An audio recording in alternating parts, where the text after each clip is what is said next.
Welcome to this episode of Inside Legal ESG. My name is Pam Cohn, and I'm happy to serve as host for this conversation. Today, we have as our guest Miriam Wrobel, Global Leader of ESG and Sustainability at FTI Consulting. Welcome, Miriam. Thanks, Pam. Thanks so much for having me. I am so curious to learn more about your role as leader of ESG and sustainability, but let's start more broadly for our audience and listeners that may not know. Tell me about FTI Consulting, what it does, and the clients it serves. Sure thing. FTI is a global expert-led consulting firm. We are in 85 cities around the globe, more than 7,600 employees, and a market cap, depending on the day that you'll find us in the market, of $6.5 billion or so. So very large consulting firm. We work with 99 out of the top 100 law firms. We work with the largest private equity funds. We work with major banks and Fortune 500 companies. We'll often work in concert with counsel. So sometimes you won't see FTI's name out front, but we will be working under the direction of a law firm. So pretty broad in the industry, and really focused on having deep technical experts lead engagements. So working with economists and crisis communications professionals and restructuring experts and experts in disputes and litigation, really going in there with the specialist model as opposed to some other shops that you'll find out there that have more of a generalist approach. So when did ESG emerge as a potential area of interest for your clients? It's funny because there are topics within ES&G that we have been working on since day one. Mm-hmm. So fraud investigations, that's a G issue. Forced labor in a supply chain, that's an S issue. Power and the energy transition is an E issue, and we've been doing that from day one.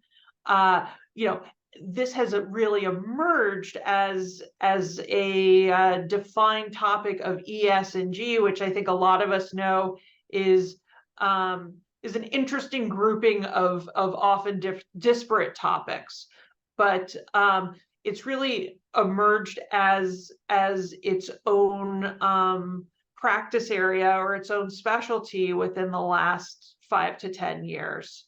When I assumed the helm of running ESG firm-wide, it was because there were so many different experts around our firm that were touching areas of ES&G. And bringing those together for our clients made for much more meaningful engagements. It helped our clients start from the idea of, I know I should be doing this, or my investor or my employee is asking me for this, and we could bring them along the journey, the full route from the ideation to actual implementation of initiatives. And so that's been about 1.5 years that we've been really making a concerted effort to tie our experts together and integrate them into more tailored offerings for our clients. But have we been working on these issues for a while? Yes.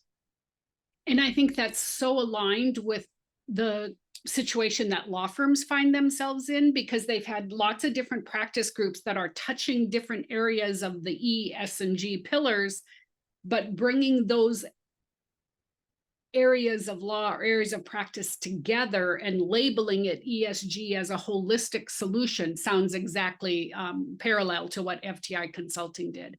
It's absolutely the same. And as we work with law firms, we find that most are taking a similar approach to us, where you have some core experts who really understand ESG reporting frameworks, ESG related regulation, And those can maybe be seen as the nucleus of an ESG offering, but without those environmental lawyers, we don't have the second part of the equation, which is, so what are you going to do about it? Or when a dispute comes up and you need litigators who understand how to navigate that, it's really through joining the expertise in ESG reporting standards and stakeholder expectations together with those more niche experts that you can really have the most powerful, impactful offerings to clients. So, leveraging off what you just said, what is the biggest challenge you're seeing from your clients or with your clients attempting to get their arms around ESG? What are they most worried about? What they are most worried about comes down to a couple different topics. The first is reporting and all of the expectations around reporting, especially with cross-border clients where you're looking at a whole host of different entities to report to. So I'm based in San Francisco, even though my role is global. So, we're looking at everything from California reporting to what's going on in Brussels, and how does a global supply chain affect all of that, and how do companies prepare to be able to report non-financial metrics with a level of confidence in the data that is parallel to their financial data. This is a huge lift. So one thing we spend a lot of time on is data integrity. It's maybe a less flashy area of the business, but we know what it takes to be credible when you are showing financial data to the market, to regulators, to investors, and all sorts of stakeholders. And we want to make sure that our clients are prepared to confidently share accurate, auditable data. So we spend a lot of time looking at, what are your systems? How are you collecting all these metrics? Are you using software? Are you not? Where are there potentially weak links in that chain? So that, I would say, is one big area. Another big area is around all things greenwashing and integrity based. A lot of our clients are saying, we don't know what our a general counsel will call and say, I don't know what marketing has said about what we're doing environmentally. I don't know if a CEO has been out saying we are the most sustainable fill in the blank. We need to dial that back a little bit. We need to understand what governance there is in place in our organization, or what we need to have to make sure that messages that go out are accurate. And then we also need to see, what have we said, and how do we make sure that we're either living up to that, or that we are modifying our statements to make sure that they are accurate. So what we tell clients is, an accurate statement is way more valuable than an ambitious statement. You can talk about your ambition, but if you do not have a credible plan to hit that ambition, you are probably going to get called out. And it might not be by a legal authority, but it could be by customers. It could be by competitors. I had a client who had an issue with a competitor saying that they were overstating. This is going to keep coming up, and we want to make sure that our clients are in a position to both put new information out that they feel good about, but also be able to inventory what they've said and help figure out if that's accurate or not.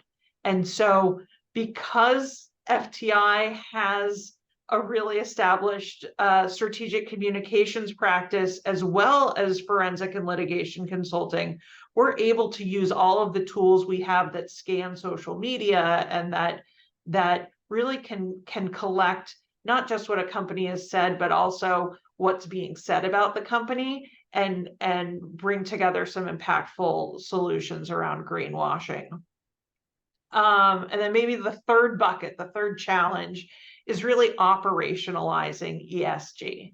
So figuring out, what does it mean if we know that that your supply chain is an area of risk?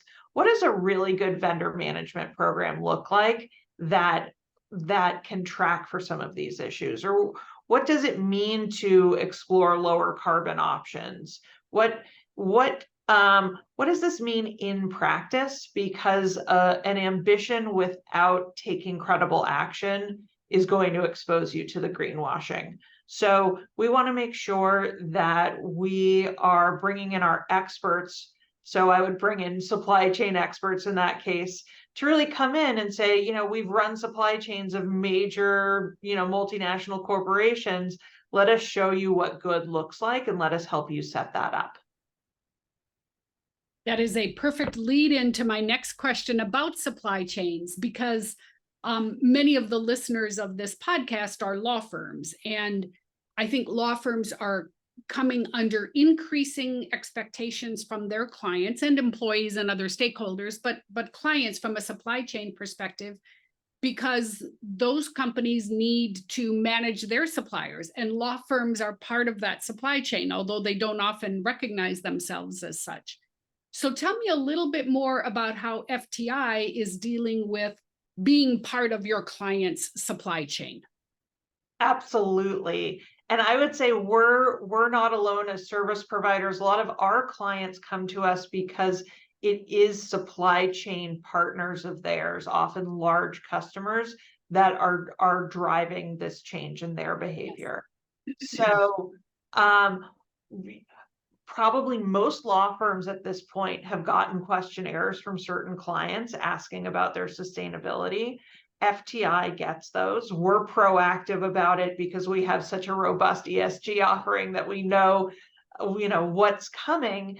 But it's very important to our clients that we are cognizant of our baseline emissions, that we're cognizant of our material ESG topics, and that we take action on them.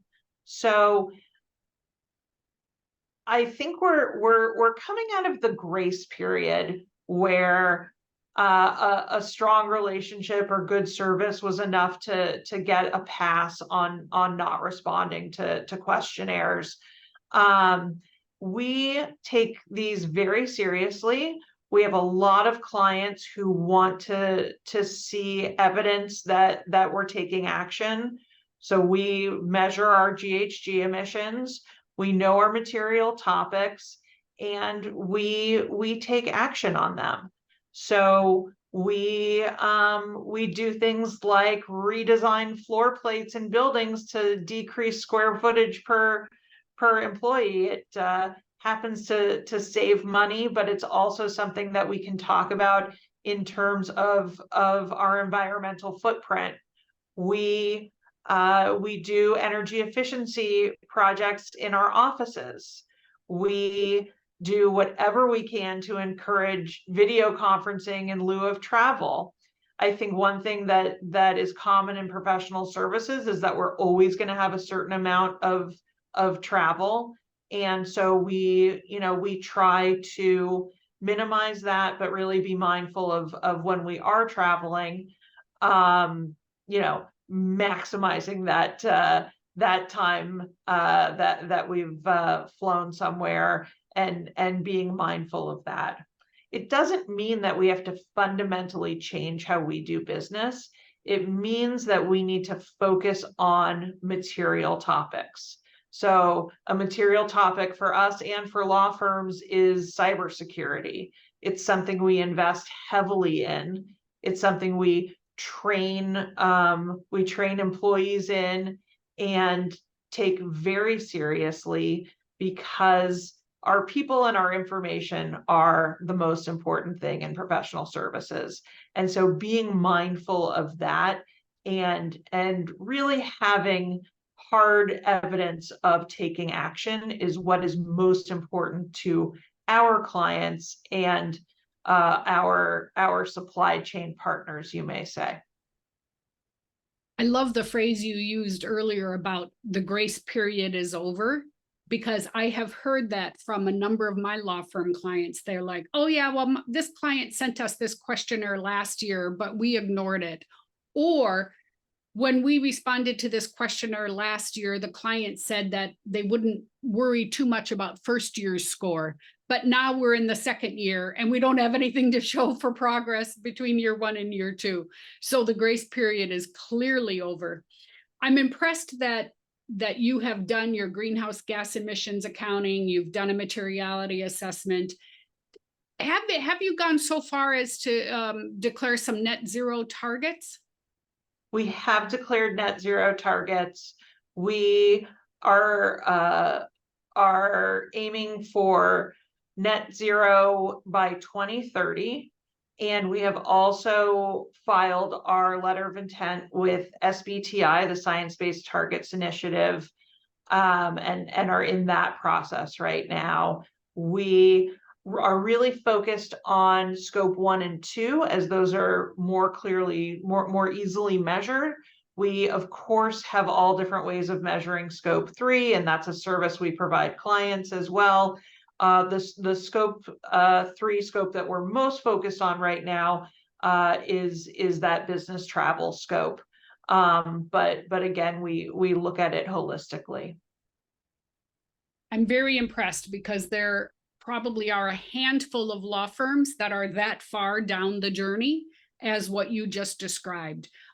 Some law firms have taken the first step of measuring their carbon, for instance, their emissions, but haven't yet then said, okay, what does that mean and how are we going to reduce? So FTI should be very proud of what you're doing and how far down the journey you are. Thank you. And we don't do it just to report and engage stakeholders. And so I want to make sure that that's really clear also, is that there are real business reasons for doing this. As I mentioned, cybersecurity, that's a major risk in professional services. Investing there makes sense. All of the investments we're making are core to our overall business strategy. We are not doing anything because it's necessarily going to increase our score from a third-party rating, or it's a pet project of an executive or something like that. And I think that's something that gets lost in the shuffle as well, is that where we're investing is making our business stronger. If we could if we could reduce travel even more, that would save a huge amount of money. When we're reducing floor plates in buildings, that means that we're saving money on rent. When we're doing energy efficiency, it's usually a very quick payback. So we are investing where it drives our business even further. And I often talk to clients about making decisions that help resilient markets persist over time. And so when we're looking at our market for providing professional services, the more efficient we can be with our operations, the more margin we can drive, or the better pricing we can offer. This is all related to our core business. And so it feels really good to be taking these steps, because we know that it's reinforcing our competitiveness in the market. I love that you brought that up, because too often the firms I work with do their business over here, and then they have this side project called ESG, and that just doesn't make sense. ESG is the way you do your business. Yes. There's a great Boston Consulting Group quote that I frequently use. ESG is not about what a company does with the money it makes. ESG is about how a company makes its money. Absolutely. And that is so poignant. It is so spot on that I recite that quote at least 2 or 3 times a week.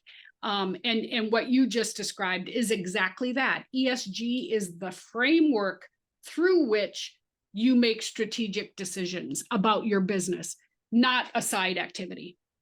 And when it's a side activity, it's seen as a cost center. You don't get the same amount of buy-in. Um, and I wouldn't have buy-in as an executive if there was something that was non-core to my business that was an extra thing I had to do. Yeah.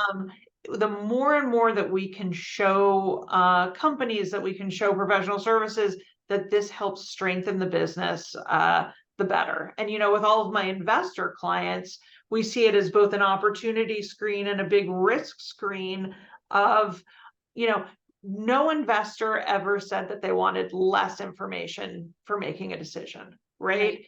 We Right. need to think of this the same way. Are we looking at all the risks? Are we looking at all the opportunities? And what tools can we use to get better at our jobs? We're all paid at the end of the day to assess risk, manage risk, mitigate. And so how can we do that better? And if there are tools that we can use to do that better, we Why not? owe it to, we have to, for all of our stakeholders, uh, adopt those tools as well. Yeah, I completely agree. So a couple of final questions. Given the challenges of today's society around ESG and perhaps even more generally, what gives you hope? I think we see a really big generational shift in terms of priorities. That gives me a lot of hope. I think we see, we'll see the new classes of consultants come in from undergrad or from business school, and you probably see it at the firms when they're coming in from law school, that of course you would take this into account. Of course you need to not just pay stakeholders lip service, but actually do something. I'm really encouraged by the amount of pushback on the status quo that I see from the next generation. And I see it, I've become the older generation, I guess. I don't know when that happened. But I see it among colleagues that when people are willing to stand up and say, hey, I question why we're doing it this way, or could there be a better way of doing this? That's really helpful. I love running a global practice because I'll have someone from Brussels or Germany or Paris or say, well, why would you do it that way? And we can have a really healthy dialogue and say, you know what, there may be other ways of thinking about this. And in the US, there are certain political factors that a lot of other geographies don't have. And that's a challenge, but I think it's also an opportunity to say, hey, maybe we haven't been talking about this the right way, or hey, maybe there are other ways of thinking about things. I like to joke that the secret to a lot of my success is that I'm not an expert in plan A or B, but when you get to I am an expert in plan F. Like we will try 500 different ways of looking at something if we think that there's value there for our client or for the business. And so really the tenacity with which people are addressing these issues gives me a lot of hope. That is wonderful. I agree with you 100%. So if we talk a year from now, if you give me the privilege of having another podcast recording with you, what will have changed in the next 12 months? What will have changed is that we'll have some regulation in the US. You think so? It might be litigated, it might be resisted. We will have something. Mm-hmm. And we will have had some more greenwashing litigation. We're going to have some that actually happens. We're going to get to the root of what it means to back up claims with data.